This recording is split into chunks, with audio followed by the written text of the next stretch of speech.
Good morning, everybody. How you doing? It's me, Tim Dodd, the Everyday Astronaut. It's another time for another launch. Today's hopefully a big day for SpaceX because we're going to see another Starlink launch. That's what we're here to see right now this morning. And then later today, there's a pretty good chance. So far, it seems like everything's going forward for another Starship hop as well. The serial number 6 will hopefully be doing its 150-meter hop later today. So that could be happening as early as 3 hours from now, although you guys know, if you've watched any of the test campaigns for the Starship prototypes, almost nothing ever goes on at the very beginning of their launch window just because it's still all so new. But guess what, guys? I do have some awesome stuff for you guys this morning. Let's start off by giving you guys your pre-launch preview of this particular mission. And of course, this is SpaceX's Starlink mission, like I said. So anytime you have any questions about upcoming rocket launches, where are they going? What are they doing? Blah, blah, blah, blah, blah. What, everything. We've got you covered here. Just go to everydayastronaut.com. Click on the pre-launch previews here, and when you do that, you'll get a whole list of upcoming missions. So look at all the missions that we can tell you facts about. So, so you click on this one. This one's going to be Starlink. Now, admittedly, I'm reading into this a little more because I've always been on team Starlink, that this would be the 11th Starlink mission because there was a full Starlink mission and another mission that included 2 other Starlinks.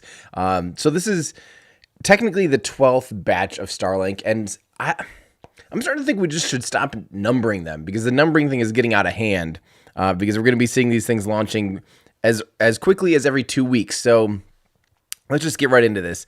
This is subject to be launching. I need to probably pull up the thing here for you guys so that you still have the overlay in the clock. And this way you will know what's going on. So we are, as you can see here, we are about 27 minutes away from T-minus 0 for today's Starlink mission. The name of this is kind of Starlink version, like I was saying, 1.0 of launch 11, but it's technically the 12th launch of Starlink satellites. Even though the first launch is not operational, they're deorbiting as we speak, basically. So the launch provider for this is SpaceX. They're the one flying the rocket. The customer for this is SpaceX. They're the one that will be operating all of these Starlink satellites. The rocket is the Falcon 9 Block 1060.2. So this is a pretty fresh booster. There's only the second flight of this particular booster. You can tell that by the period and then the 2. So 1060.2. And then the 2 is the second launch. Launch location, this is Launch Complex 39A or LC39A. So notice, normally I feel like the more common launch pad to launch out of is Slick 40 or Space Launch Complex 40. And that is, of course, at at Cape Canaveral Air Force / Space Force Station. This is actually Launch Complex 39A, so LC39A. So this is actually at Kennedy Space Center in Florida, which is way cooler. It's the cooler launch pad for sure, because that is where Bob and Doug just launched from in May, and it's the cool launch pad. So pretty awesome to see a Starlink mission here. Payload mass is it's about 18,500 kilograms. The satellites are going out to a 550-kilometer low Earth orbit initially, so the rocket itself will put them into a 210 by 366-kilometer orbit, and then over the next month or two, they raise their orbit and circularize themselves out to 550 by 550 kilometers. The weather is currently 80% go, and actually, check this out, guys. I have something for you guys. Hopefully this works okay. Let me see. Might be black for 1 second, but look at that. We've actually got a little side-by-side or live view action there for you guys. And let me see if I can... Oh, I might have the telemetry wrong on one of these here, or one of the things. So let me change this real quick to feed 1, and then we'll be okay. And I'll actually have a view for you guys of, oh, it looks like that's also feed 1. There we go. Look at that. There we go. Thanks to Cosmic Perspective, we can actually get a decent sense of weather. Actually, that kind of made more sense looking at the wide angle one, didn't it? Because the wide angle one, oh, I see what's happening. Well, whatever. We'll get to it in a second here. But yeah, as you can see though, it is a pretty clear looking morning out there too. So, but we'll go back here to the little view here just so you can, it's easier to read this stuff since these are small words. Will they be attempting to recover the first stage booster? Yes, they will. The drone ship is 634 kilometers downrange. So what is that, about 400 miles or so downrange? On Of Course I Still Love You. That's one of the autonomous spaceport's drone ships. Will they be attempting to recover the fairings today? Go Mystery and Go Mischief have both been dispatched to try to catch the fairings. And that's one of the things we think actually they likely moved it all the way back from Thursday. They were trying to launch this mission on Sunday. It got scrubbed from weather. I actually think, and most people think that one of the reasons that they moved it back for range considerations and other things, but was to actually be able to allow for both of the fairing recovery boats to be out in position to try to catch the fairings. Because one of them was on duty for SAOCOM and was able to retrieve both of them from the ocean, although it didn't catch either of them. So I think they really like to catch them. That's what the sense I'm getting is that they like to catch them, and it's worth it to them to try to catch them over over not catching them. So these are currently new fairings that are flying on this launch, though. This would be the 93rd flight of a Falcon 9, the 42nd reflight of a booster, the 60th booster landing. That is just wild to me. 16th launch for SpaceX in 2020. Again, that's huge already. We're just at the beginning of September. And think about that. We're at the beginning of September, and we're already seeing 16 launches. A couple years ago, 4 years ago, that would have been record breaking, right? But now we still have 4 months to go and had a global pandemic, and there's still 16 launches. I think we'll easily see close to 10 already, or probably between like 6 and 10 more launches yet this year. There's going to be a lot. So, and this is the 101st launch for SpaceX ever. So here you go, guys. This is another Starlink mission, all stacked up here in the fairing. That is how tight those fairings are, packed to the gills with the Starlink satellite. So if you guys needed to learn anything more about this mission, you want to know more about the rocket and what it is, yada, yada, yada, we've got you covered here, like I said, at everydayastronaut.com. And this article is written here by Trevor. So everyone say thank you, Trevor Sesnick, because we have just an awesome community, which is working really hard on bringing you guys some cool stuff. So here's what we're going to do. We're going to just pull up the feed here from Ryan, Mary Liz and Ryan with Cosmic Perspective, and we'll just have this on in the background while I go over some extra details for you guys. Do you guys want the wide angle one or the tight one? This one will at least help us understand when they're fueling up and everything. So pretty cool. All right. So how is everybody doing this morning? I hope you guys are doing fantastic. Let's start answering some of you guys' questions here. And yeah, I love that there's so many of you guys up this morning. Okay, everyone wants looks like people do want the tight. We can switch around. That's what we could do. We can kind of just switch around here. We can do whatever we want this morning. You know, this is for us to to do whatever we can do both. We can go like this and see. Hey Andrew, I'm for some reason. Oh, never mind. It just takes a second. Well, there's the wide angle. That at least we'll do this until we start to see some venting. And again, this is thanks to Cosmic Perspective. If you guys aren't following Cosmic Perspective, they are easily the coolest and provide the best footage you will ever see of rocket launches, even better than the launch providers. They are doing some of the coolest high-speed stuff. Just some of the most impressive stuff. Definitely follow them here on Twitter and also on YouTube as well. Cosmic Perspective. So, all right. So, Innocent Raptor says, Flamey/pointy and reminder. Thank you, because I did forget that in the last one. We could actually do that with their view here, actually, if we want to. They had a really good shot there of the pointy end, and let's see here. I'm gonna go ahead and transition to that, because if that's the case, okay, yeah, that's a really good shot where we could tell for sure that The pointy end is definitely up. And just by process of elimination, I'm going to go ahead and say that the flamey end is down. And look at that. You can see some venting now. So that was good timing.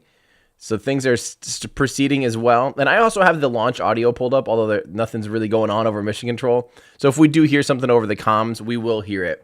So also, it looks like, sorry, Boris, thank you so much. And Solomon had some good luck in here. And Rob, thanks for the new membership. And PVK, 500 likes already in under 30 minutes before the live stream. Hats off to you. Thank you very much, PVK. All right, that's awesome. And Simon, thank you so much for the beautiful pair. I don't know. Those pairs are just fantastic. We also had a new membership from Sean Lynch. You guys are awesome. Thank you so much. Okay, so Samir has a good question here. Samir wants to know, hey Tim, what's my opinion on SRBs and their future? Advantage and disadvantage: higher count liquid fuel engines or less number and SRBs. So you don't necessarily need a higher count of liquid fuel engines. There's not a direct correlation. Like, as a matter of fact, oftentimes SRBs are small. Look at the Atlas, or back in the day, the Delta II had 9 SRBs around it, and it's heavy configuration. So it's not like it's just this. You have one big SRB or tons of little liquid solid boost rocket engines, because a liquid engine can be just as powerful basically as an SRB. Almost, it's still really hard to match the output. Let's see. It's still really, really hard to match the output of a giant SRB, especially like the ones that are going to be on SLS. Those SRBs are going to be extremely powerful. But in my opinion, SRBs are definitely getting antiquated. They're getting pretty old.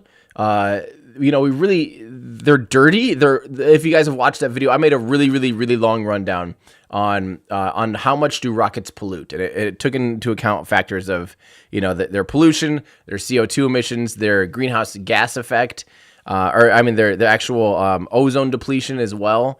So if you guys need to know more about that, definitely watch that video Sorry, it's still really early for me, by the way. I haven't had time to quite, my brain's still just half in sleep mode. But yeah, but SRBs are definitely the biggest issue as far as rockets go, as far as CO2 emissions, as far as ozone depleting substances. And they're just dirty. They're dirty rockets, and I just really don't think we need them these days. I feel like they're, I don't know. I'm not a big fan anymore. I used to think they were cool just because of all the smoke, and now I think they're not cool because of all the smoke. But yeah, that's I would actually imagine these days that it seems like everyone's going into more and more reusability, and SRBs have kind of been proven by NASA to not be the most reusable rockets. Don't forget, they used to reuse the space shuttle's SRBs, and that ended up in the long run fetching them out of the water and refurbishing them was actually somehow more expensive than just building new ones, which is crazy. Starship in our Discord has a question: is there any way at all to stop an SRB? So there's a few different ways. Some SRBs do have ways to be able to control them. Certain ICBMs had vents that could pop out and basically negate the pressure and basically null out all of its thrust at a certain point. But once you start burning an SRB, unless it's a hybrid, so for instance, Virgin Galactic, their little space plane, that uses a hybrid base. It's solid rocket propellant, but they inject liquid oxygen into it, or an oxidizer into it, and that can make it so you can still turn on and off your SRB, basically, which I think is really smart for human considerations. It definitely seems to be a preferred method as far as SRBs, and then you get this kind of simple but yet elegant solution to being able to control. That's kind of how that goes. So yeah. What is this? Why do they use liquid fuel opposed to solid fuel so they can start and stop an SRBs? That's kind of what we were just talking about. Sorry, I don't quite get why do they use liquid fuel? Because okay. Oh, I see. And so why do they use liquid fuel as opposed to solid fuels? If they can start and stop using like a hybrid. Well, the hybrid thing. Liquid fuel definitely has way more advantages in specific impulse. So a liquid fueled rocket engine can be substantially more efficient. If you ever notice, guys, here's a fun thing. If you've watched my video about aerospikes and we talk about rocket nozzles and how the nozzle really helps get more specific impulse or basically convert all that pressure into kinetic energy. Now, if you ever look at an SRB, you'll notice that its nozzle is not curved. You cannot do a curved nozzle on an SRB because the solid chunks that are literally shooting out SRB as in solid rocket booster, there's literally solid alumina particles that they will not curve. They will not match and conform to a curved nozzle. They can only go out of a slanted nozzle. And because of that, that's one of the reasons why you could not do an aerospike solid rocket booster for that reason, basically. So yeah, it's just not nearly as efficient, and yeah, it's just kind of it's basically a giant solid firecracker, you know? It's like, why would you want that as opposed to a liquid fuel booster that they could precisely throttle and everything too? So, ooh, we have music from SpaceX. I'm gonna pull them up here. All right, give me 1 second here. Gonna get them all pulled up, and they're gonna be side by side with Cosmic Perspective, so that we have the best coverage for you guys. So, let's see. I'll turn the music down just a little bit while we're waiting. And I'm still listening. I still don't have anything really from the from the Starlink mission control audio either. So, hopefully this works out here. All right. Let me know if that's too loud for you guys. Okay. Let's keep going here. So, thank you very much, by the way, TK. I really appreciate that. Steve. Rockets launched from Australia have the pointy end down and the flamey end up. Yeah, no, in Australia and New Zealand, you don't even need to launch rockets. You just let go of them. They just fall into space because they're down. So that's easy.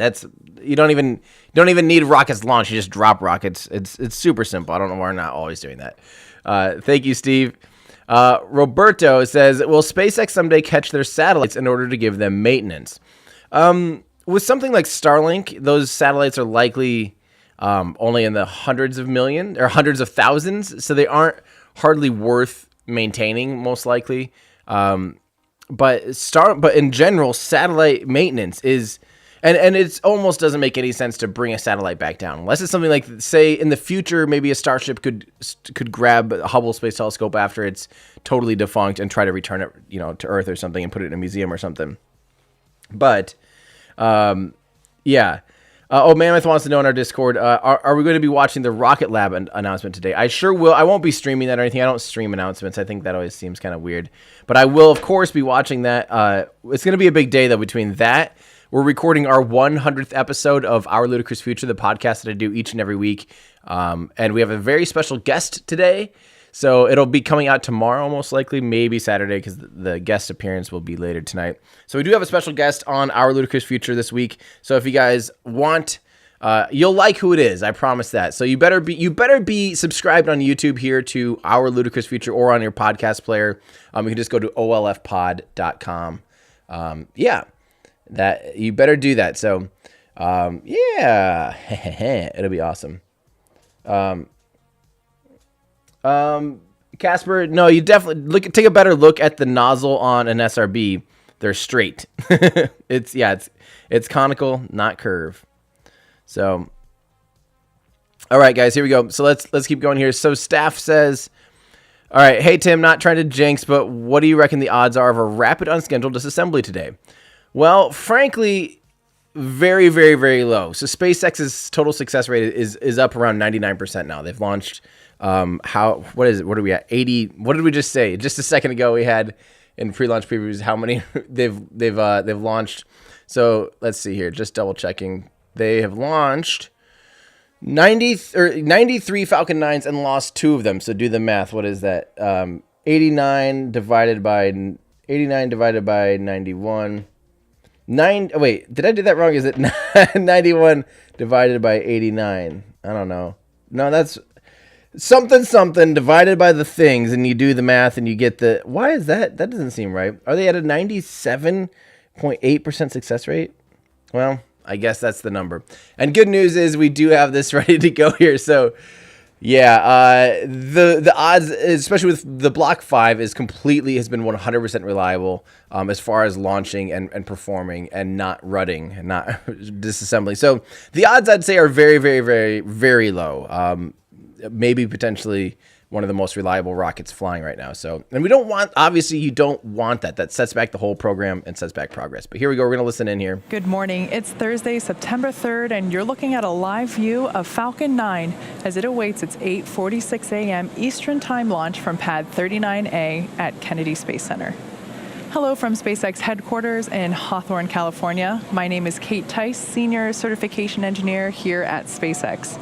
You're watching a live webcast for our 12th Starlink mission and our 16th mission of 2020. To date, we've launched roughly 650 Starlink satellites to orbit. As a reminder, Starlink is a constellation of satellites that can provide high-speed, low-latency internet all over the globe, particularly in remote or rural areas where connectivity is limited or completely unavailable. We're currently just under T-minus 10 minutes, and all systems are currently go for an on-time liftoff this morning. If for any reason there is a hold on the countdown today, we do have a backup launch opportunity tomorrow at 8:24 a.m. Eastern. So there we can see a live view of Falcon 9, which is our two-stage liquid-fueled launch vehicle. Stands 229 feet tall, which is slightly taller than a 21-story building. The booster that we see there, today will be its second flight. It made its first flight back in June of this year on the GPS-3 mission for the U.S. Air Force.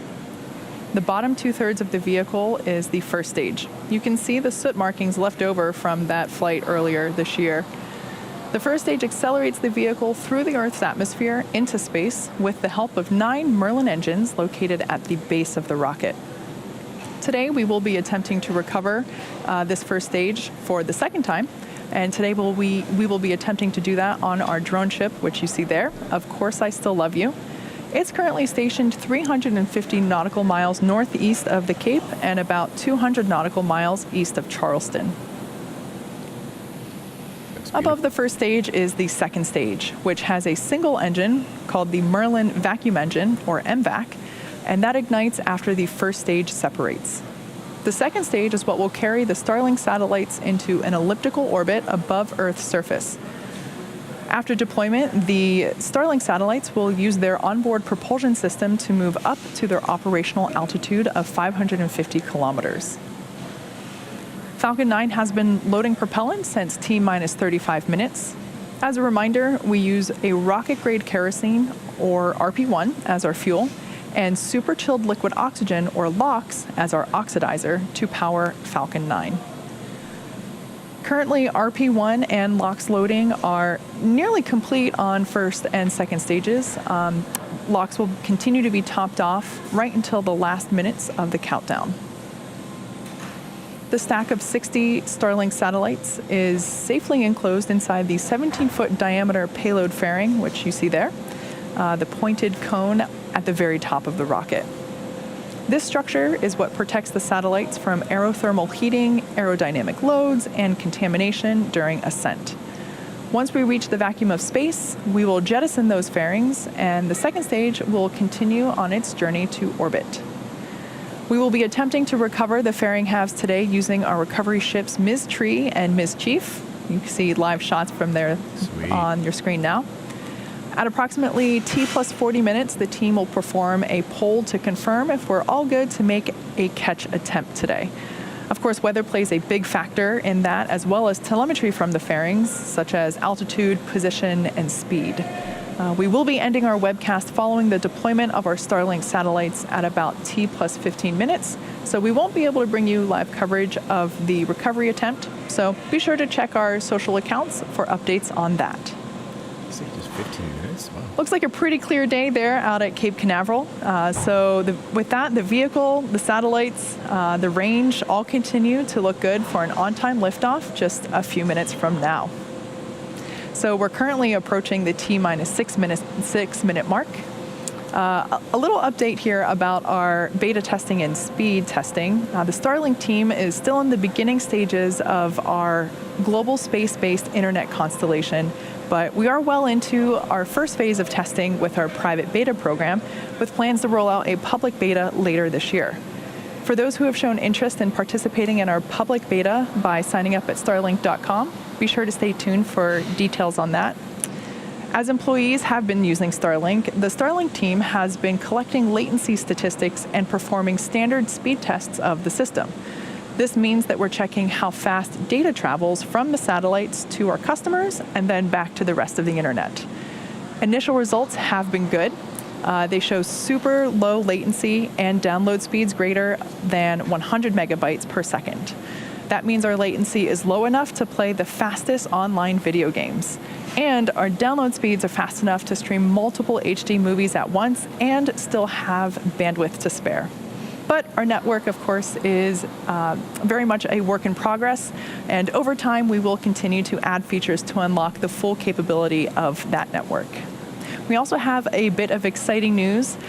Recently, as the Starlink team completed a test of 2 satellites in orbit that are equipped with our inter-satellite links, which we call space lasers. With these space lasers, the Starlink satellites were able to transfer hundreds of gigabytes of data. Once these space lasers are fully deployed, Starlink will be one of the fastest options available to transfer data around the world. If you would like to receive updates on Starlink news and service availability in your area, be sure to visit starlink.com. That's awesome. So we're currently at 4 minutes and 15 seconds until liftoff, and Falcon 9 is moving into the final stages of the countdown. The first and second stages are nearly fully loaded with 1 million pounds of kerosene of fuel and liquid oxygen. The first and second stage fuel loading is complete, and liquid oxygen loading is still in progress. Super chilled liquid oxygen, which, like I mentioned earlier, is our propellant oxidizer, is what's creating those white clouds that you see right there. That occurs when that super chilled LOX is exposed to warmer ambient air, so completely normal. First stage should be finishing up prop loading at T-minus 3 minutes, and the second stage around T-minus 2 minutes. At T-minus 60 seconds, Falcon 9 will move into startup. This means that the rocket's autonomous internal flight computers have taken over the launch countdown. The Starlink payload continues to be healthy. The F-19 continues to track no issues on the rocket. Weather is looking good, and the range is green for launch. Love it. Let's see if we can pull up cosmic perspective speed here again too. That was a cool shot. Looks like he's getting ready. Right flares close out. Stage like 1 LOX load complete. To catch it going up through the frame, so that's not as fun of a feat right now. So there we just heard the call out that LOX load is complete on first stage. Like I mentioned before, second stage continues to get topped off. Again, these are live feeds from the pad on the right there. And that will be earlier than the SpaceX one. We'll likely see that happen about at T-minus 10 or 15. Everything continues to look good for an on-time liftoff this morning. Yeah, things are looking good here, guys.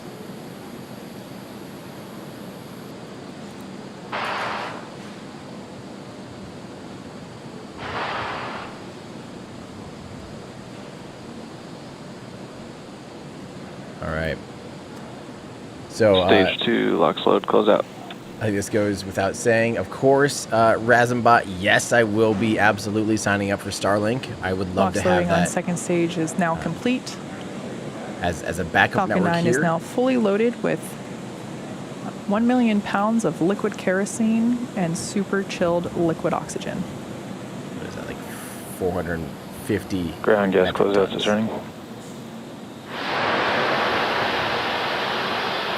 50 metric tons of the propellant. Oh, baby. So yeah, I will definitely be signing up for Starlink for sure. That'll be a good backup network here. I'm sitting on a 10 gig connection, so it's hard to compete with that. But having redundancy and the ability to offload onto another network here would be great, and also off-grid. Like, I would love to be able to stream launches like Boca Chica and down at Kennedy Space Center and have my own dedicated network. Would be incredible. Falcon 9 is in startup. All right. Do you guys want me to keep the side-by-side Call up? out that Falcon 9 is in startup. The flight computers have taken over the launch sequence. First and second stages are now beginning to pressurize for launch. LD is go for launch. Stage 2, pressing for flight. All right. We got a resounding yes from you guys. We'll let it go through launch. That'll be like a peek into the future. Like I said, we'll actually see it in about seconds. All systems T-minus 10. are go for launch. Let's listen in to the final countdown and watch as Falcon 9 takes our Starlink Stage 1 tanks pressing for flight. to orbit. Awesome. T-minus 15 seconds. And as you guys know, we already did our pointy end up, flaming end down, so it is time to launch this baby. 10. Here we go. Look at 9, Cosmic's perspective 8, speed on the 7, right. It should go 6, any second. 5, Or 4, maybe it's 3, timed out right. 2, 1, 0. Ignition. And liftoff. Nice. Vehicle's pitching downrange. Wow. M1D performance is nominal. That is awesome. Great shot, Mary Liz and Ryan. That was fantastic. That is cool.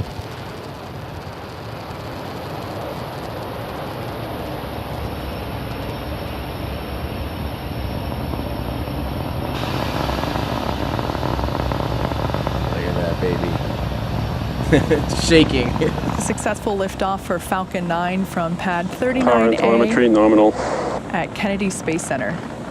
There we just heard that power and telemetry is nominal.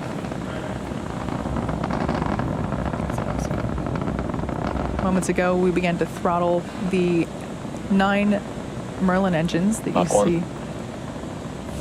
They're propelling the first stage through the atmosphere. We began to throttle them down in preparation for max Q, also known as the Max Q. All right, there we heard the call out. The vehicle just went through the moment in which it experiences the greatest aerodynamic pressure. Oh, that is awesome. In about a minute, we're going to have 3 events happening back to back. First will be main engine cutoff for MECO, where all 9 M1D engines will shut down and slow the vehicle in preparation for event number 2, stage separation. As the name indicates, this is where the first and second stages will MVAC engine separate. chill has begun. There we heard the call for MVAC engine chill, indicating that the second stage is preparing for that stage sep and ignition of MVAC. After stage separation, stage 1 will start to make its way back to Earth for its landing on our drone ship, and stage 2 will continue its journey along with the third event, SCS-1 or second engine start 1, where MVAC will ignite and begin to propel the second stage along with the Starlink satellites to orbit.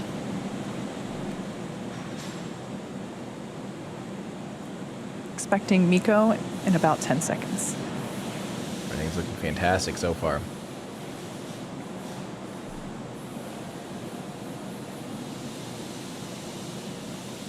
There we go, MECO. You can see it in the MECO. in the feed. Stage separation confirmed. Like this. And guess what, guys? We do have first stage telemetry for you guys that I'm going to be putting up here. Any All right, second. on your screen there, we have visual confirmation of those MVAC 3 has started. events. You know it's missing. MVAC is Hold on. now ignited and beginning to develop that warm orange glow. There we go. The next event we have coming up is fairing deployment.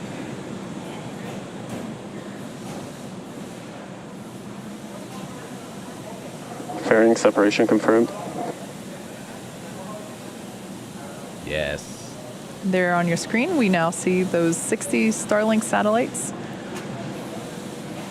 Those fairings will make their way back to Earth as well. Like I mentioned before, we won't be able to bring live coverage of the recovery attempt for those fairings, as they'll be happening after we close our webcast. So be sure to check in on our social media accounts for updates on that. Second stage telemetry looks good. Everything is nominal there. Sorry, we've kind of got the Now, as telemetries. it heads towards its targeted drop-off orbit, first stage there on the left-hand side of your screen will execute 2 burns in order to make its way back to Earth.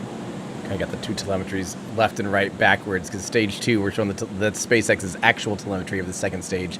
We're showing you simulated telemetry thanks to flightclub.io of the first stage on the left. So you can see here it's starting to slow down and it's getting close to its maximum height, its apogee, and you'll see that its altitude is going to basically stall out here any second or in the There next. on the left-hand side of your little bit. screen, we see the first stage continuing to coast. After stage separation, after main engine cutoff and stage separation, Acquisition now of it's signal falling. Bermuda. it actually continues on an upward trajectory.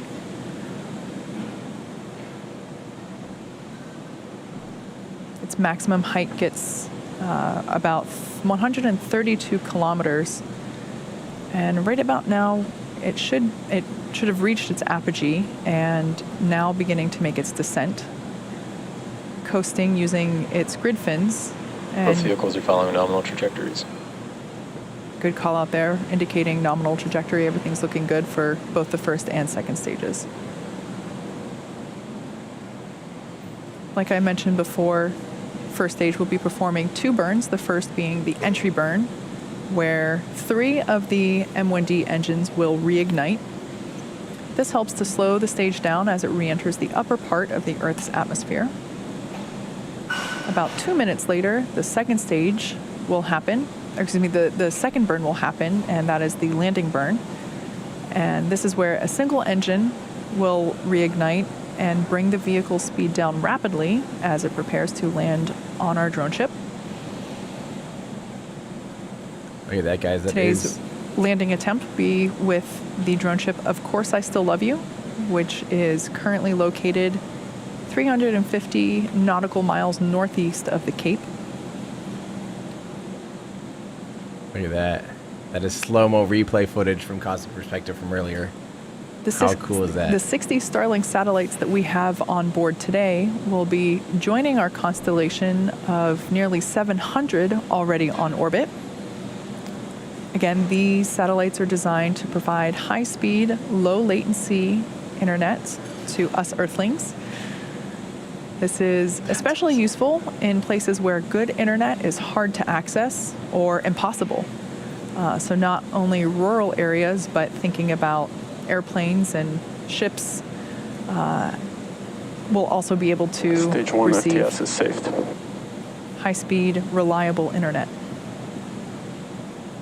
Stage 1, entry burn startup. Let's go back to this. So You there guys we can have see visual the confirmation that the telemetry. first of 2 burns, the entry burn, has begun. And this will last for about another 5 seconds. So notice the speed gets drastically cut down, almost in half. Stage 1, entry burn shutdown. That's awesome. Now watch, All and right, it'll still. shutdown of those. Again, that was performed with 3 engines. Checking in on the second stage, everything continues to look nominal there. And that first stage is going to keep slowing down because now it's in Trajectory is enough of the looking good. atmosphere that the atmosphere is going to start eating away at its speed and just chewing away. It is normal to lose signal there because of Both the vehicles plasma continue following nominal buildup. trajectories. So notice just how much that atmosphere is doing work. It is slowing the vehicle down drastically. As you can tell on the right, the simulated telemetry on the right. The next Stage event 1, that entry transonic. the next event we have coming up in about 30 seconds is the first stage landing Stand burn. back, throttling down. And don't forget, We guys, heard the call telemetry is going to be a for little bit MVAC early. throttling down in preparation for second engine cutoff, which will Telemetry- happen just before T plus 9 minutes. Telemetry will be just ahead of the video feed. Terminal guidance. Stage 1, landing burn startup. All right, we heard the call out that the landing burn for stage 1 has begun. So yeah, the video feed's going to This be a will little last bit about 20 seconds. more delayed than Stage 2 FTS is saved. the telemetry. Stage 1, landing leg deploy. Sweet. Yes. All right, visual confirmation Stage 1, there landing confirmed. that this booster has landed for a second time. Yep. There we see a live shot from our drone ship in the Atlantic Ocean. Of Course I Still Love You. Hear the clapping and celebration of some of our first shift technicians here in the building. That was awesome. Fantastic. Second stage continues to look good. Nominal orbital insertion. All right, and there we just heard the call out for good orbit for second stage. So at this point, stage 2 is going to coast in this orbit for just a few minutes. During this time, it will start to spin along its central axis, giving the Starlink satellites the momentum that they need to deploy and space themselves out over time after deployment. Expected loss of signal. We're going to K. take a quick break here, and we'll be back at T plus 14 minutes and 15 Acquisition seconds. of signal, Stick with us. Newfoundland. Awesome. All right. So we've got a few more questions here from you guys. That was, man, they just make that look so easy. They really do. They're just too good at it these days. Great job so far, SpaceX. Hopefully the rest of this goes fantastic. I guess before we get out of this, I wanted to give you guys, someone was asking about if this shirt today, yep, we are doing, again, 10% off of whatever shirt I'm wearing during launches. This is the F1 engine shirt. So this shirt, the F1 Schematics Tee, is 10% off today by using coupon code LAUNCHDAY. All one word, all lowercase at checkout. Use coupon code LAUNCHDAY. Get 10% off the F1 shirt. And of course, all of our shirts, guys, are hand done here in the United States, hand sewn on extra little tags. This one includes the Rocketdyne F1 with, yes, Imperial. That is right. 1,522,000 pounds of thrust. Imperial, because, you know, the F1, that's as Imperial as it gets. We'll give the F1 and the Saturn V an excuse when it comes to Imperial measurements.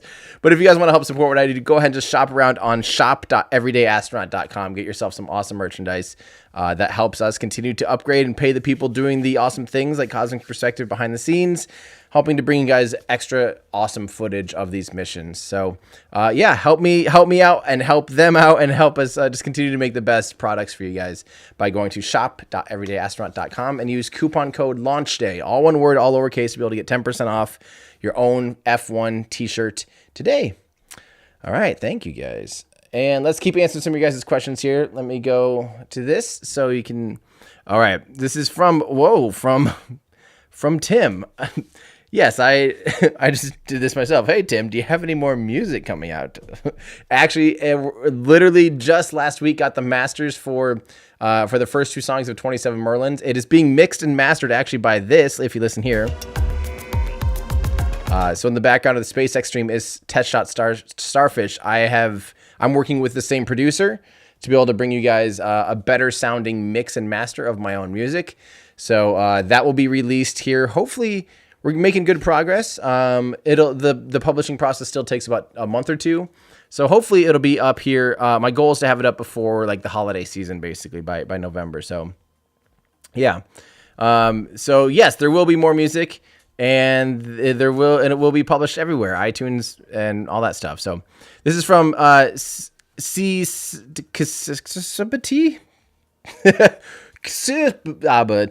Will I make a video on electric propulsion, ion engines, FEEPs, and Vasimir? Yes, that is definitely one of those things I want to learn more about myself, because I don't always have I don't have a very good knowledge on how electric propulsion always works. And yeah, that's definitely, it's really cool. It is amazing that you can just basically shoot a bunch of electrons or a bunch of, I guess that shows how much I need to learn. It's not electrons you're shooting out. What are you even shooting out in those things? Besides, some of them are shooting plasma and things like that. Somebody help, because this is how badly I need to study it for myself. But yeah, basically charged ion particles, and you can get insanely high specific impulse of like 4,000 to 8,000. It's pretty awesome. So I definitely need to do that. Cigar wants to know, will Starlink satellites block ground telescopes' view as suggested by astronomers? If so, how will Elon solve this problem? So, Cigar, I'll actually be doing an interview tomorrow. I'll be the guest on a podcast with the Griffith Observatory called All Space Considered. So I'll be a guest on their podcast, and they obviously are astronomers, like professional astronomers, not just people, amateur astronomers like some of us, which there's nothing wrong with that. But these are people that do this for a living. And I'm really excited to have a conversation with them about the impact Starlink has on their jobs and their work, and kind of the future of astronomy as well. But there are things being done already. They have the sunshades. They have little shades that pop down on the satellites that help block the sunlight. There's an anti-reflective coating, and they've changed the orientation when they're basically raising their orbit, and once they're in station keeping, to make them less reflective on Earth. And I think all those things make it so, trust me, I've gone out to see Starlink missions on several clear nights. Oh, Starlink this morning. I can't find We had them. an on-time liftoff from Cape Canaveral and saw a successful landing by Stage 1 made on our drone ship, Of Course I Still Love You, out in the Atlantic Ocean. Second stage has been coasting along now as we are awaiting the deployment of these 60 Starlink satellites that you see stacked up there on your screen. So that deployment will be coming up here in about 10 seconds. Sometimes they do cut away, so you don't see that tension rod deploy. So don't be surprised if we see loss of signal. Starlink deploy confirmed. Oh, they're showing us. Sweet. There That on your is so screen, weird. we see the Starlink satellites have deployed, and using the momentum that they got from the slight spin around about the rates. central axis. What a beautiful sight. That is awesome. That's the best feed we've ever got of that. Shortly, these satellites will deploy their solar arrays, and over the next few days and weeks, they will distance themselves out from each other and use their onboard ion thrusters to make their way to operational orbit. And with that, we'll be bringing our webcast to a close. Thank you to the Range and the FAA for supporting today's mission. If you're interested in getting future news about our Starlink service, head on over to starlink.com and sign up for updates. Follow our website and social media platforms for updates on our next missions and milestones. Until then, have a good one. Man, nice and quick. So here's what we're going to do. I do see a question in Discord, and I see it brought up almost every mission. So I'm going to go ahead and explain. A lot of people are asking, what is the foil here? It is literally like a cap ton foil. And it's there as a thermal insulating blanket. So you'll also see that sometimes it gets moved around and little puffs kind of occur on it. You see like it wrinkle and stuff like that. That's because there are still gases venting on the engine, and a gas venting goes in basically all directions, so it'll interact with that foil sometimes. So you'll see what looks like breathing occasionally or kind of moving around, and that's just disruptions from little valves and vents, even draining and preventing, because again, when liquid oxygen boils off and goes back into a gas state, they do need to vent that. It becomes, at that point, will become gaseous. So when they have to do that so that it doesn't burst the tanks. So yeah, that's pretty cool. That's exactly what that is. So hopefully that helps answer that question. And again, if you guys do want to join our awesome Discord channel, which is just a fantastic community, you can do that becoming a Patreon member at patreon.com/everydayastronaut. Hi, Discord. Love you guys. It's just a great community. So if you are looking to have, answer more questions or just find a community space that's nice, friendly, and just an awesome community, you guys are the best. So, you can do that by going to patreon.com/everydayastronaut. That helps me continue to do what I do as well. So, all right, this is from Jared. Hey, Tim from Melbourne. Melbourne. Do you have any future plans of doing a meetup in Australia? Cheers. You know what? I would love to do a meetup anywhere at this point because I am just getting so itchy and I just really want to travel. But I'm living in literally one of the worst places in the world for the outbreak right now. So yay. Like not only USA, not only like America, but Iowa specifically is horrible right now. Like terrible. So I'm not going to be doing a meetup anytime soon. But eventually I have a lot of travel plans that I want to do. I still want to do a European mini tour thing where we go around and do some kind of speaking tour. Same with the US, and I really want to hit up New Zealand and Australia as well. So that would be awesome. So get ready. This is from Jared wants to know, do you think rockets and SRBs will ever become green? I know the pad, all the white smoke is usually water vapor. So SRBs, the smoke coming from an SRB is very much not water vapor. You're right. At the launch pad, what you're seeing lots of time is just is the water deluge system. So as water hits they use that to absorb sound, to absorb energy, And basically, while those engines are firing, they absorb a lot of that energy by turning that water vapor into steam. And so you're seeing a bunch of steam at liftoff. That's what I talk about in that rocket pollution video. So, but SRBs, as they go up, they continue with a smoke cloud that is a different, that is very bad. That is not a good thing. But at the same time, there are green options for rockets. Literally, the Space Shuttle's main engine, or the Delta IV Heavy, is almost entirely a green. So this is going to hopefully be launching here pretty soon again, the Delta IV Heavy, the orange rocket that I have here in the background. That is almost about as green of a rocket as you can get. It runs entirely on hydrogen, hydrogen and oxygen. So together it becomes water. It literally spews water. It's a giant water rocket, basically. The only thing is it does ablate a little bit of carbon, because a blade of nozzles on the RS-68A engines on its first stage, they don't use liquid regenerative cooling. They use ablative cooling. So the nozzles are black. You'll see them. They actually literally get thinner and thinner and thinner as the rocket burns, as the first stage burns. And what's happening is they're using basically graphite with a high carbon count, basically to ablate, and that becomes this bright glowing orange flame coming out of the rocket. But it is extremely green. So yeah. All right. This is from Ocean Breeze. Do I think SLS is stuck in development hell? Absolutely not. SLS is nowhere in development hell. It is in agonizing, slow production / Congress hell, basically, is where SLS is. SLS has been developed and been basically done being developed for the most part for years and years. Those that don't know what SLS is, the Space Launch System, that's NASA's next mega rocket that will be capable of taking humans to the moon for the Artemis program. It's the big orange rocket. People often get confused and think that means ULA, or I saw this guy that was just convinced that it was a ULA rocket. It is not. ULA has almost nothing to do with SLS. They are doing the upper stage, the current temporary upper stage for the block, the early version of the Block 1, the ICPS, the Intercontinental Propulsion Stage, Interim Cryogenic Propulsion Stage. There we go. I knew it was something. And that's literally just the same upper stage as a Delta IV Heavy. So a DCSS, the Delta Cryogenic Second Stage. It's that same thing, but then it just has a payload adapter or some kind of adapter fairing to make it go from the 5 meters out to the 8.5 meter diameter of the main SLS core. That's the only thing that ULA has to do with it. Boeing is the prime contractor on the core booster and the core stage. Northrop Grumman has the side boosters, the massive solid rocket boosters. And frankly, yeah, they're not in development hell. They're just, yeah.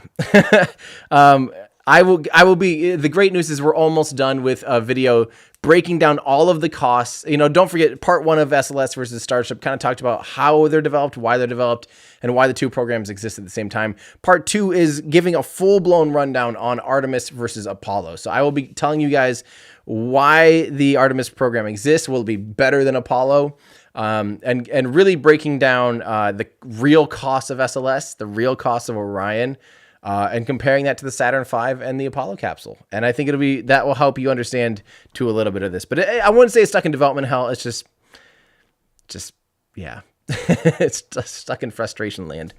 PVK, when is the ISRO video scheduled for? So those of you that don't know, the India Space and Research Organization, I will be doing a video about ISRO. Probably, I want to line it up with some big main milestone for ISRO. I was originally going to do it with Gaganyaan, to be like, how on earth did India catch up this quick? Because India's development's been impressive, cryogenic stages and everything. So I don't do schedules because things just take so long. I'm just chipping away at my video list.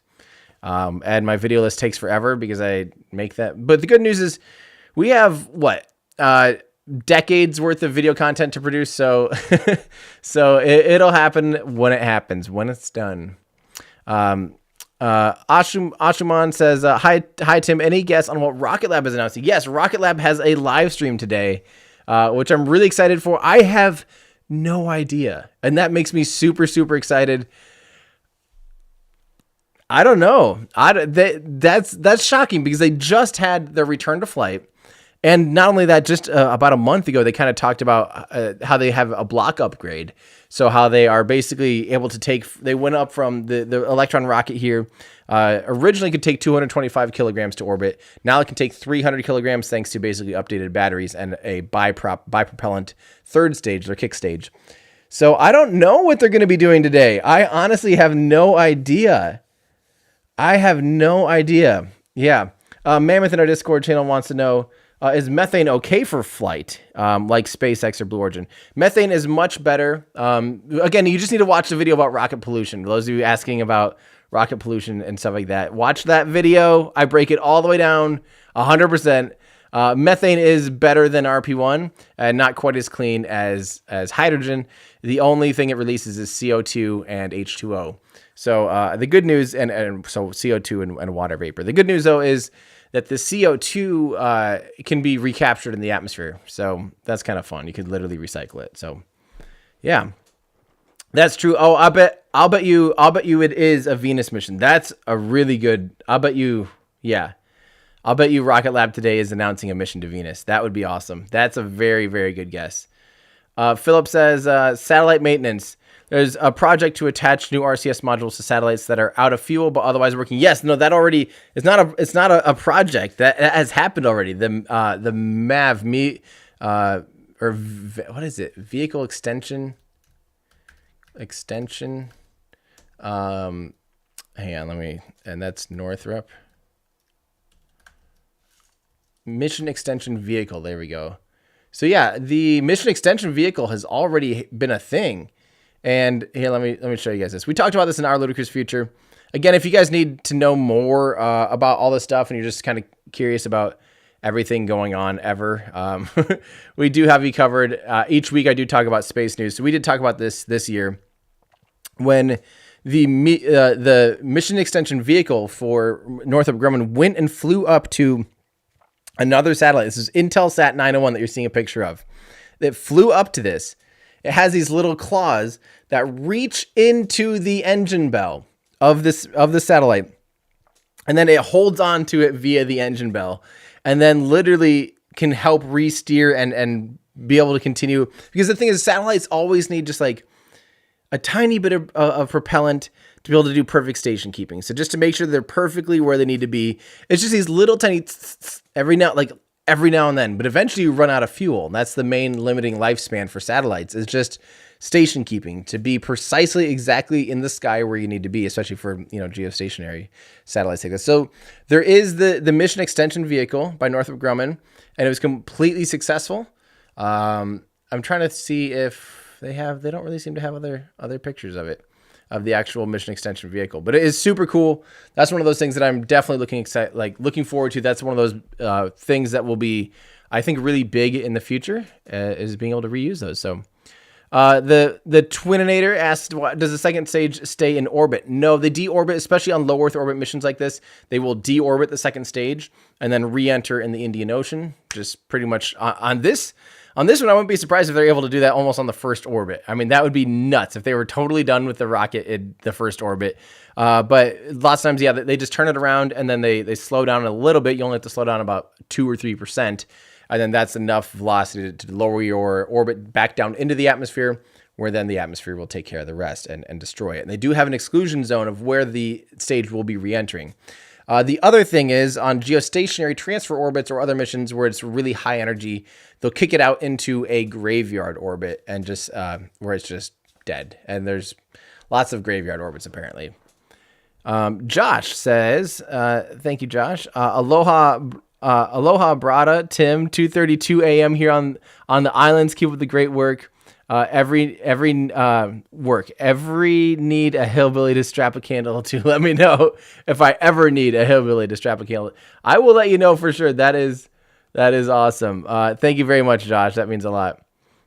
This is awesome. Mark says Elon just did a Giga Berlin interview. I did not know that. That is awesome. I'm excited to see that. I always like to hear what he's got going through his head, because it's oftentimes full of crazy thoughts, and I love that. Zombie wants to know, will you be streaming Starship Hop today? Yes, I will be, and saying I should join Lab Stream. I would if I wasn't. I'll be trying to do my own coverage with S Padre, so I will be working really hard on getting that going here, and that's probably what I'm going to try. I'm going to try and tune out here pretty soon for you guys, so we can get the Starship coverage ready to go. And it's sounding like that's going to be sometime. Who knows with that? You never know with the Starship stuff. If you guys know, if you've watched any of these attempts to do Starship hops or static fires, they always move around. They never go like when you think they're going to go. So because it is such a developmental vehicle. So yeah. I love that my thing just says, it just doesn't even show the emoji. It just it just says a pile of poop with a face. If I didn't know that the system that we're using, the Tomorrow chat system, was just spelling out emojis, that is the best pile of poop with a face. I love that. That is amazing. All right, Heather says, good morning. Thanks for the work you do to promote the community. Beautiful view down at the Cape. That is awesome, Heather. Thank you for tuning in, and thank you for being part of the community as well. I'm very jealous that you're down in the Cape. It looked like a gorgeous morning for a launch, a really, truly beautiful morning. There's so much stuff happening down at Cape Canaveral. I still want to get a place down there at some point so that I can cover this stuff for you guys. This was not the year to do that, just with a global pandemic. I was working on that. I think what I'm going to do is probably have some kind of semi-permanent presence down there and be able to cover some major events for you guys down there. But I also, like I said, I want to make sure that my live coverage in person is as good, if not better, than here. And that's a tall order. So there you go. This is from Deaf Naked Hipster. Great name. So how many satellites have failed since the first launch? So basically, we don't really know. They don't update us, but it seems like the first two, Tintin A and Tintin B, were deorbited and are gone. Some of the original 60 from the first beta are deorbited and coming back. I don't know how many of them have failed. I think a small percentage, but that's the cool thing about having 60 is that they're just launching so frequently that they can just fill those holes, no problem. But I don't really know. And the cool thing is because they're in such a low orbit, they do re-enter relatively quickly, like within months. And that's great for not contributing to space debris as well. Jake Harvey, Starlink is going to be amazing in Australia. Can't wait. Yes, Australia is one of those. Sometimes we the thing that they talk about all the time is underserved markets of the internet. And frankly, Australia, even though a first world country, is a very much underserved market. Australia's internet prices are insane and terrible internet, frankly. So yeah, crazy, right? So yeah, Starlink will be game changing for Australia and a lot of other places around the world. Your favorite Martian? Thanks for all you're doing for us future Martians. Yes, I'm so stoked that there's literally we can think about that. There will be people someday living on Mars. That is awesome. Felix, how's it going, Felix? Everyone, what about it, Felix? I'm sure you guys are familiar with Felix. He helps do some of the. He does some incredible videos, weekly updates, bi-weekly updates on all of the stuff happening with SpaceX and other providers. So that's awesome, Felix. Thanks for popping in. All right, from Master Failure, taking conspiracy-loving parents on a road trip to watch a launch. Which one, any company, location, time will have the highest chance of launch? I don't need them to prove this is staged. If you're actually taking this, first off, that is awesome. Regardless of what someone believes, it's hard to not, which I don't get how you don't believe something that's just physically there. But seeing a rocket launch would definitely be, it's a wonderful experience, period. But if SpaceX right now would be the one to look for, Starlink's going up almost every 2 weeks.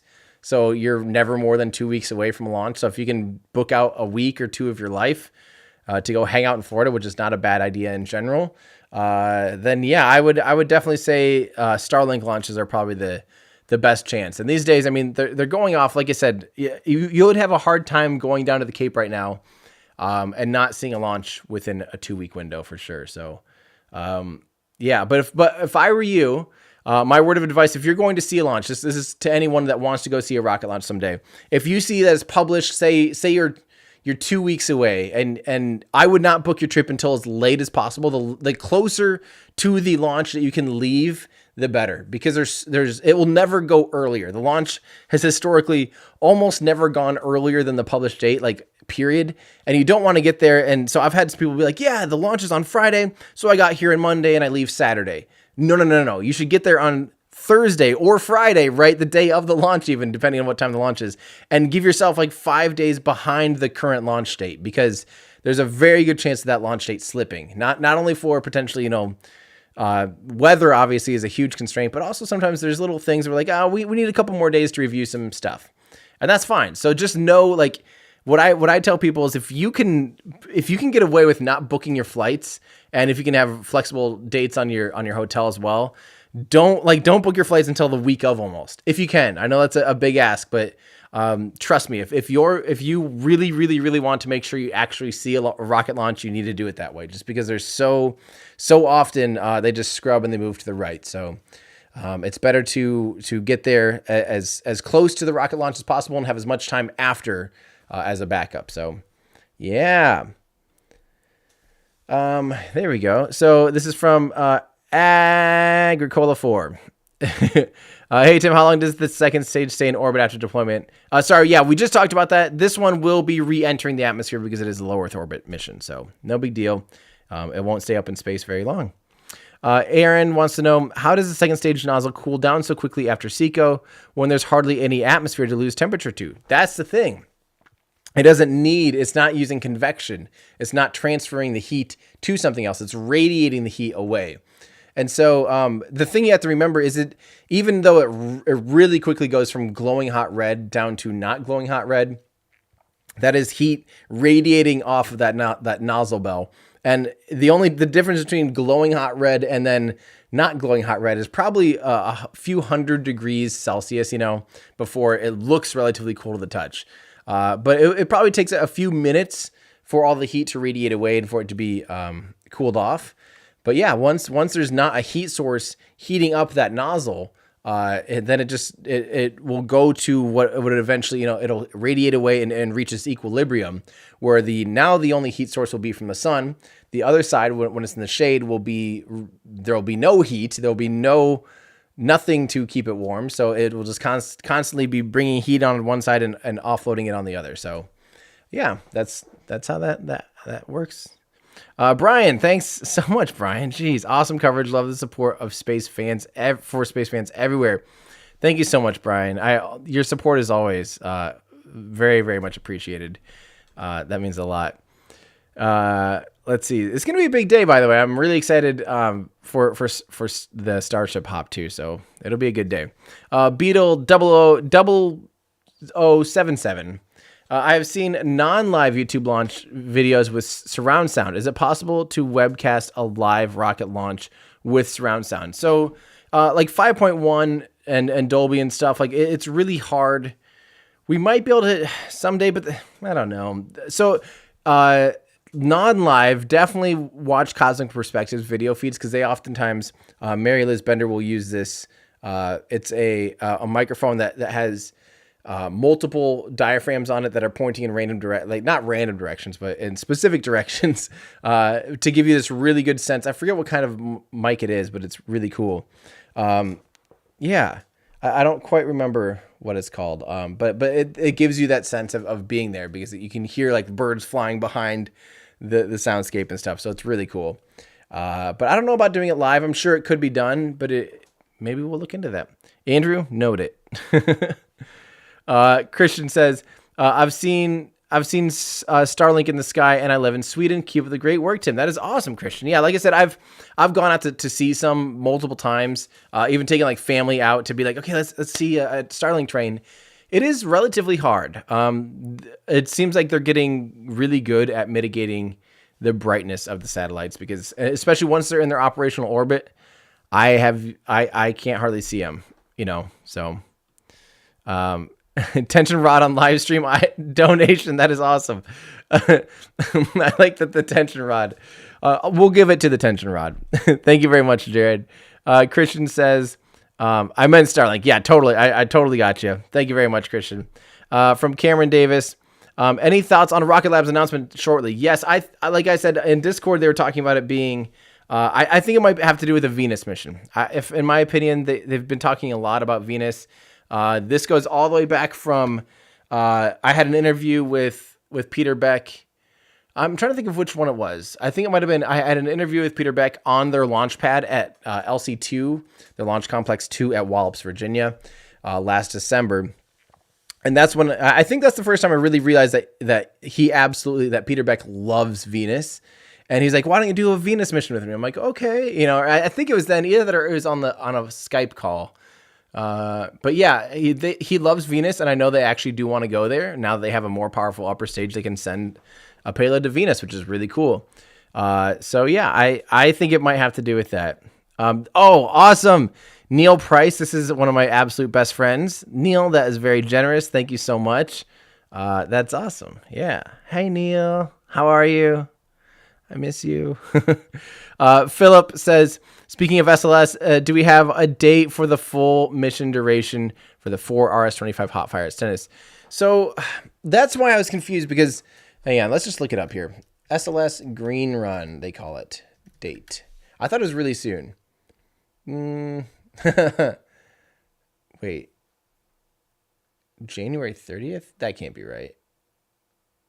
8-part core completed. No, that was okay. Where's David? I feel like David Willis would know when the actual core stage is doing hot fire. I don't know the current date though. I've heard a few things and now I kind of forget. But it's coming up. I think this fall, right? I think it's supposed to be in September, but yeah. I don't know exactly. Sorry about that. I'll try to find the answer though, and hopefully so stick around. Mohammed says, smiling face with sunglasses. Thank you so much. That is awesome. I really appreciate that. Jake Harvey, any chance you could interview the people that work at SpaceX, ULA, or Rocket Lab and what their job qualifications are? It's actually really hard. I have tried really hard to interview different people at SpaceX. I am starting off like with ULA. I'm going to be interviewing Tori Bruno hopefully this year, depending on schedules and all that stuff. And Rocket Lab, I haven't spoken with anyone other than Peter Beck, but I would love to. It's just kind of hard sometimes because if you're not the CEO, it's hard to you have to conform to what the communications department normally wants you to be able to talk about and say. So I do want to do that. So maybe we'll figure out a way to do that. Tommy says, thanks for streaming. Any chance with an interview with Mr. Normal himself, John Innsbrucker, not just for the meme fame, but he seems very likable. Like I just said, that's funny. Those are almost the same questions. It is hard. And like, I really want to interview like Gwen Shotwell. I think is one of the most inspirational and frankly, one of the most important people in the spaceflight industry right now. I think she's the one of the absolute biggest keys of taking spaceflight from this thing that barely can happen to a commercial sector and making it affordable. She is the reason for that. And if it wasn't for her, I think SpaceX would not be anywhere near the success that they are. And I really hope to be able to talk to her someday. I mean, I've met her in person. She's fantastic. She is one of the smartest people, I think, doing so much work. And her, Innsbrucker, I would love to be able to interview a lot of those types of people just to give you guys a sense of what all is going on in the background. So, yeah, John Innsbrucker would be awesome. He has quite a history in space. He was a Delta engineer, if I remember right. He's been around a while doing some awesome work with a lot of, he would have some really cool things to say. So I would love to be able to do that someday. John says, thanks, Tim from Melbourne, Australia. Well, thank you so much for saying hi, John. Grandmaster B, hi, Tim. Could you show us on your model where the camera is located that's giving us the view of the booster of the second stage? Love your channel. Well, unfortunately, if I open those up, if I touch them right now, they will they're too easy to break. So I decided after I moved studios, I'm like, I am never touching them again because I just am terrified of it. But the cameras are basically, think about the tank, the bottom of the tank, and then the engine bell. They're basically just sitting on the bottom of the tank somewhere. Let me just pull up a Falcon 9 second stage. Let me just pull up a picture and I'll at least point to it for you so I'm not totally. Okay, let's just use this for example. No, because if I show this, everyone will go, why aren't they doing that? All right, here, let's do this. Oh, man, they make it really hard now to just look at an image.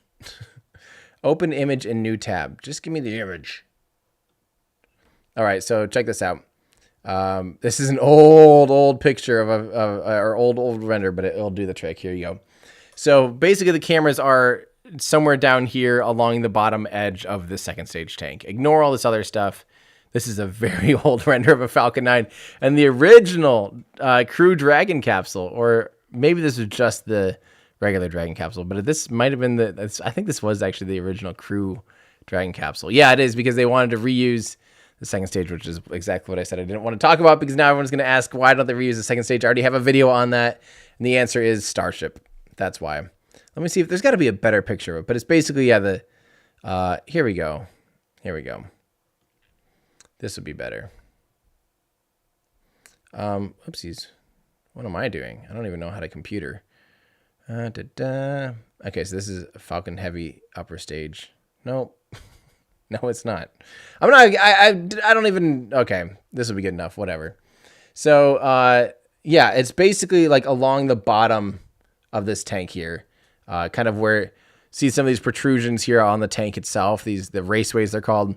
It's probably along one of those pod areas or something like that. There's two on opposite sides of each other, so 180 degrees from each other. There's two different cameras looking down at the engine nozzle. So, yeah. Hopefully that helps answer your question without me almost breaking my models, my Buzz Space models.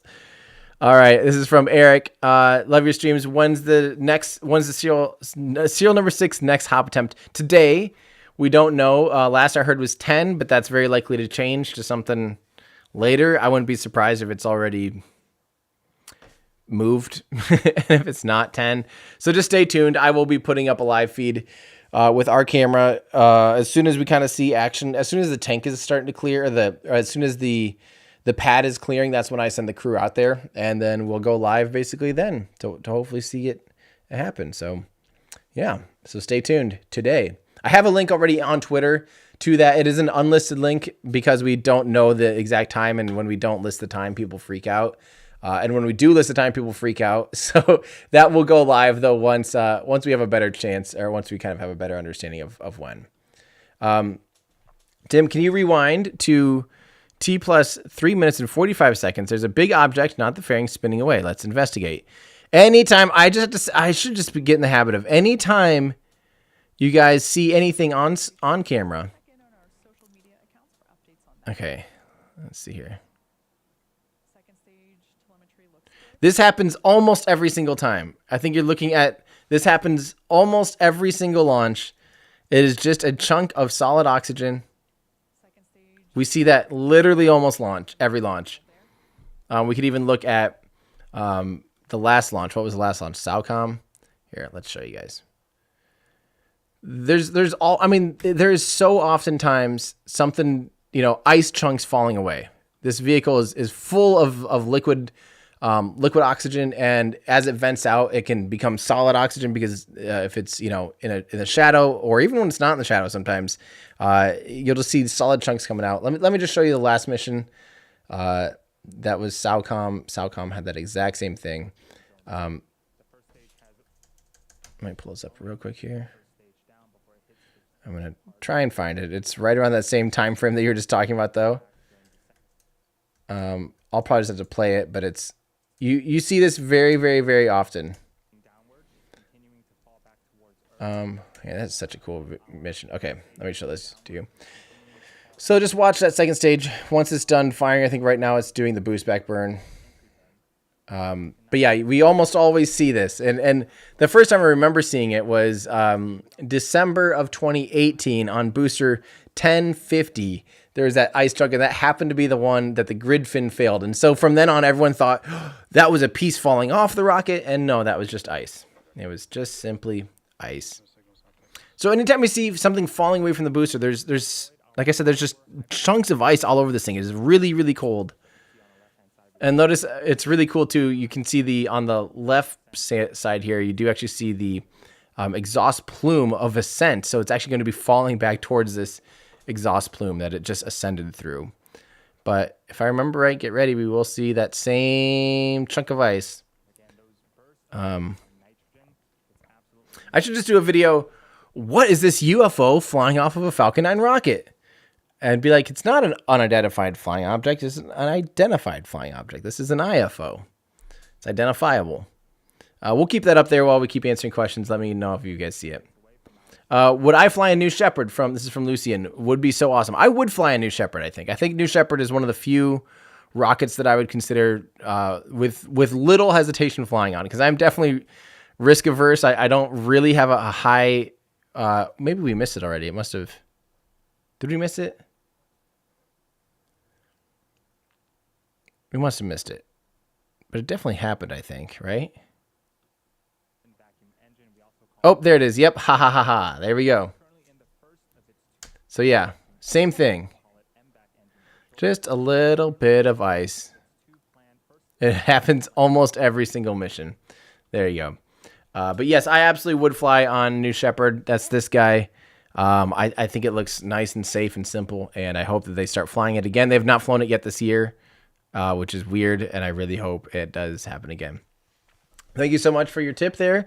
I wish I knew what it said, but thank you. All right.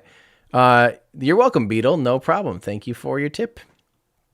Bill says, for the coffee fund, as Ben is not sharing. Yes. So again, on the podcast that I do each week, Our Ludicrous Future, which we'll be recording tonight with a special guest, like I said. Lately, for some reason, every time we get on air, Ben is holding Starbucks in his hand and making it seem like he's like a Starbucks model, even though clearly, Ben, you ain't got the goods, my friend. I'm just kidding. Yeah, it's probably going to be a joke that backfires on me and Joe, because we keep making fun of him for doing this. And someday I'll bet you he'll be like, oh, by the way, I actually did get sponsored by Starbucks, and he's probably making a killing. And we're just going to be like, oh, thanks, man. You know, that probably won't happen anyway. Thank you so much, Dustin. I really appreciate that. Let's see. This is from Orion says, have I seen a Starlink train in the sky? I've seen it twice. I have seen it twice, and it's incredible. When you do see one, it is absolutely bonkers. But I've tried really hard to see them, and I've only seen it twice. They're best viewed right after launch, like right now. So, yeah. Oh, interesting. Okay. This is from John Beard. Says, what rockets can could launch Boeing's X-37? A lot. So right now, currently, the X-37B flies. They've flown on the Falcon 9. They've flown on the Atlas. So for sure, those two rockets can launch the X-37B. The Falcon 9 launched, I think, in 2017. What was that? OTV-7. Let me look it up. SpaceX X-37B launch. Let's see if I was right about 2017. And it was OTV-5. This was September 7th, 2017. Yeah, SpaceX has launched this little guy. And it is awesome. See, here you go. There's a little promo video about it. Yep. SpaceX has launched it. The Atlas V has launched it. Those are the two that I mean, a lot of rockets could launch that. It's not the heaviest vehicle, and it fits inside a relatively small fairing, like the Falcon 9's fairing.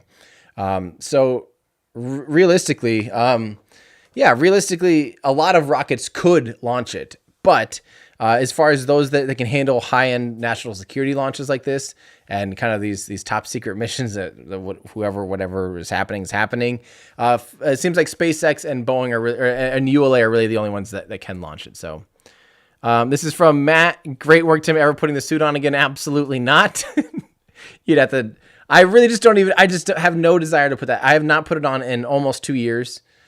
I have just no desire to ever put that thing back on. I just like once I almost got like taste aversion to the suit because it just is so. I wore it so much. I wore it way too much. Those that don't know, some of you might not even know what we're talking about.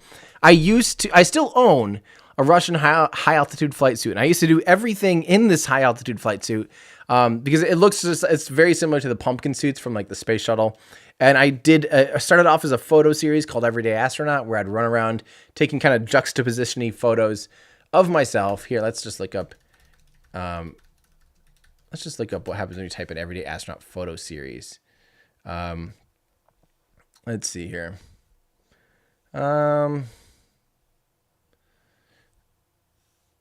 Wait, 3 days ago? Why is this 3 days ago? What is going on? Wait. I am very confused. Apparently, what? Business Insider India just released this? This is very old photos. But yeah, this was my original. This is what Everyday Astronaut originally was a photo series. And yeah. If you guys want, you can still find all these on Instagram if you look way back. I even did some that were no Photoshop. This image has no Photoshop in it. I actually literally built a wall and put a hole in it, and then my nephew had a spacesuit that we got for him at Kennedy Space Center. So it was all for fun, and this was also no Photoshop, as you can tell. But yeah, this was just kind of back in the day. This was no Photoshop. This is weird. Why did this article just come out September 3rd? This is like old stuff. This is 2014, 2015. But yeah, there you go. I am not putting the suit on anytime soon, ever, for almost any reason. I would put on another spacesuit, but not, that one just gives me the heebie-jeebies now. Proto Space. Hi, Tim. Your new studio inspired me to renovate my man cave into a NASA SpaceX themed space cave. That is awesome. I shared pics on Facebook. On my Facebook. Would love to know what you think. That is awesome. Proto Space. That's super cool. I'll have to take a look at that. That sounds really cool. I like that the new man cave or she caves are space flight. That is super, super cool. All right. So, Daniel says T plus 45. There is a call for power and telemetry nominal. Did they actually say nominal or nominal? Because obviously, nominal is tongue in cheek. I'd have to hear. That'd be crazy if they actually did that. Hold on. Let's give this a listen real quick again. Not SOWCOM. What was the mission we just watched? The Starlink mission. At what time? At T plus 45 seconds. Man, they broadcast that so quick. Okay, here.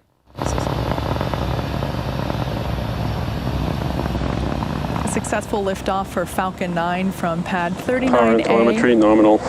at Kennedy Space Center. There we just... It did kind of sound like you said nominal. I don't know if they would do that over the comms. That seems like a silly thing to be doing on the comms. No, by new suit, it means I don't want to wear a spacesuit anymore. Like, I don't want another spacesuit. Discord, Hunter, no, I don't want a new suit. I want to just wear my clothes, my normal human clothes. It's just so uncomfortable putting on something for anything. I don't need another suit. I already have a suit, and I don't want to wear that one. I'm saying I would put on someone else's spacesuit, to go to space or something. Or like when I wore Boeing spacesuit, and I would definitely put on SpaceX's spacesuit to try it out for you guys and do a comparison. Peter, thank you so much. I really appreciate that. Let's see. Why, what with the arm? What's the arm? Why? This is from Lee. Why do you think they'd have loss of signal with the arm? Can someone help me? What is the arm, guys? Anybody know? The tension arm. Oh, the tension rod. Yeah. Sorry. Good call. Yeah, the tension rod that held the spring, the things for a little while. It was either they intentionally did the release at a point where there was no ground tracking stations, or they were just literally cutting the feeds because it was proprietary. They didn't want people copying their idea. And then they let it slide on. It was probably like Starlink 7 or 8. It seems like they showed the tension rod. And ever since then, it's kind of been on. I think we've only seen it twice now, though, maybe 3 times. But yeah, I don't know. I don't know why. I think the reason is that they didn't want people to see it because they would literally cut it out right before, and then the feed would come back in. But nowadays, I think it's just kind of depending on the ground tracking and where they're doing the deployment. So, Rohit says, Tim, extremely happy to see your content every time. Keep going. We are watching. Well, thank you so much, Rohit. I really appreciate that. Like I said, of course, I do have a new video coming out. Maybe by this weekend. This has been one of those weeks where I'm playing like super uber catch up on absolutely everything in life. And so I've been running around like crazy all week. Andrew's been working on the edit. And we've obviously had to do some live streams, getting ready for live streams and that type of stuff too. So I'm behind on my portion of the edit, but hopefully we can get it out. I don't know about on Sunday. If not Sunday, probably Monday or Tuesday. But we're getting close to a new video for you guys, and it'll be about an hour long. So yeah, get ready. It's packed full of information. I'm glad you guys like the long form content because it's hard to make, but I think it's always worth it in the long run because we actually can dive into some of these deeper things. So thank you, Vince, for the new membership. Thank you, Mike, for the new membership. And then we have one more question here from Jonathan before we get off air. Jonathan wants to know, will Falcon Heavy launch Dragon? And also, if SpaceX keeps lowering the price of launch, could Boeing pay to launch Starliner on a Falcon 9? So, great questions. Okay, so Falcon Heavy will never probably launch a Dragon capsule, especially not a crew Dragon capsule, because Falcon Heavy is not human rated. So Falcon Heavy does not have the certification and is not engineered to fly humans, and they are not going to pursue human rating the Falcon Heavy because it's not just like, oh, okay, here you go, send in your paperwork and now you're human certified. Like, it is a tedious thing. You know, you actually have to do a handful of things to really be able to certify and engineer it for human flight. So Falcon Heavy will probably never fly humans. I won't say never unless something, yeah. But they will be flying the Dragon XL, which is going to be an extended version of the Dragon capsule that's only for non-atmospheric flight. It will not be doing re-entry, and that will be for the Lunar Gateway. So Falcon Heavy will fly Dragon like that, but it probably won't ever fly a normal Dragon capsule like we're used to. It just doesn't really need to ever. I can't imagine a situation where that would be what they would need to do. But to answer the rest of the question, could Boeing launch Starliner on Falcon 9? Absolutely. It's even designed, that was even part of the consideration, is that Starliner could launch on multiple vehicles. There's even been talks about it potentially being able to be launched on a Falcon 9. There's nothing inherently wrong with that, but I don't see that happening just since the Boeing Starliner made by Boeing. I feel like they'd have a hard time not having it fly. I mean, granted, I just showed you the X-37B that launched OTV-5 on a Falcon 9, which is a Boeing spacecraft on a Falcon 9 rocket. Boeing makes the satellite buses for a lot of satellites flying on the Falcon 9, so it's not like they would have too much of a say per se. But don't forget, ULA is a joint venture between Boeing and Lockheed Martin. So I think there might be some kind of... It'd be shocking to see a Boeing Starliner on a Falcon 9, but I wouldn't say it's impossible, because we also saw an Atlas V one time launch the Cygnus capsule. That was back for, what was that, OA6, basically. Yeah, so back in the day, the Cygnus capsule, which is normally launched by the Antares rocket, the Antares blew up on the pad. I think it was October 2014, and then, yeah, it blew up, so that the Antares was down for flight, so they still had to keep flying the resupply missions. So they ended up flying that resupply capsule, the Cygnus capsule, on an Atlas rocket. So they switch. So that type of stuff can happen. So say the Atlas, for some reason, which I can't imagine the Atlas has been the most reliable. The Atlas V has been like the most reliable rocket ever, basically. I can't imagine it standing down for a long period of time, a long enough period of time where they'd have to buy a Starliner flight on a Falcon 9, but I will never say it's impossible. Nate, no, don't send me to Mars. I just don't want to go. I don't want to go. Real quick, Pikachu Space in just the regular chat says Red Dragon Falcon Heavy. Red Dragon got canceled years ago. Red Dragon was this concept of sending if you just type in Red Dragon, it's actually really cool. But basically, SpaceX wanted to send a Dragon capsule to the surface of Mars. They even had official renderings. I mean, just look at this. Most of these on the screen here are official renderings from SpaceX of the Red Dragon mission. So that was a little thing for a little while, but that got canceled in like 2017 or 2018. Elon just said, it's not worth it. It's not worth even trying to certify and use the Dragon capsule. It's just simply the wrong vehicle for Mars. I talked about this last night. Actually, I spoke with one of my all-time favorite podcasts, The Skeptic's Guide to the Universe. So if you guys want to hear me talk for an hour about spaceflight with some awesome people, that comes out, I think, on Saturdays when they release their podcast. But I talked to them for a long time, actually, about why the Dragon capsule is not the right vehicle for Mars and why SpaceX started pursuing Starship. There's just a lot of reasons why they're not going to do that. So Red Dragon has been canceled, and Starship is what they're just. Well, it's basically the sunk cost fallacy. Don't put any more money and development into the Dragon capsule when it's making money right now. It's doing its job. Any more money you spend on Dragon capsule will just basically be thrown away. And same with Falcon 9. So instead, let's put that towards Starship, because Starship is a much better vehicle all around. So yeah. All right, and one last one here from Cameron Davis wants to know, Tim, do you think Rocket Lab could breathe life into the X-33 project? Rocket Lab? Why would Rocket Lab breathe life into the X-33 that Lockheed had in the 90s? Was the program before its time SSTO Aerospike announcement? No way. Peter Beck hates Aerospikes. He's talked about them multiple times with me. He doesn't hate them. He just says, like, he's kind of been like, they're alluring, and they will, even the most astute and the rocket engineers will be like, oh, let's try an Aerospike. And everyone that ever really has been like, oh, let's not do an Aerospike, because it's just a waste of resources, really. I wish the X-33 and the Venture Star would have seen the light of day, more light of day, because it actually got really close to complete. But I really, really, really, really, really wish that alternate space had happened, and we would have an SSTO by now with the Venture Star. That would have been super cool. But that is absolutely the furthest away from what Rocket Lab would want to do. So Rocket Lab is about small rockets, quick, rapid launches, and reflights. They're working on reusability with their first stage. And yeah. We'll see what their announcement is today. I think it'll be really cool. And last one from Geek Till It Hurts. Will I go to Mars if I go? Nope, sorry. Unless you are taking with you an Olympic-sized swimming pool and like a river and trees and a taco stand. I need tacos on Mars. I gotta have pizza probably too. Pretty much all Asian food. Just if you're bringing all that with you, yeah, maybe. And you also have to bring a giant dome with more than 1 bar of atmosphere, so I can flap wings around it and fly around on Mars. It'd be easier to do that on the moon, but maybe 38% gravity is low enough on Mars too. So sorry, Geek Till It Hurts. You go and enjoy it. You take some pictures and you send it to us.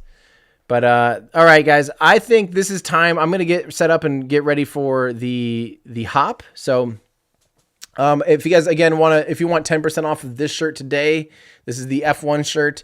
You can just click on it, you add it to the cart, and then in the cart, you use coupon code LAUNCHDAY, all one word, all lowercase, for 10% off of the F1 engine t-shirt. And while you're at it, we do have new full flow stage combustion cycle hoodies. They are awesome.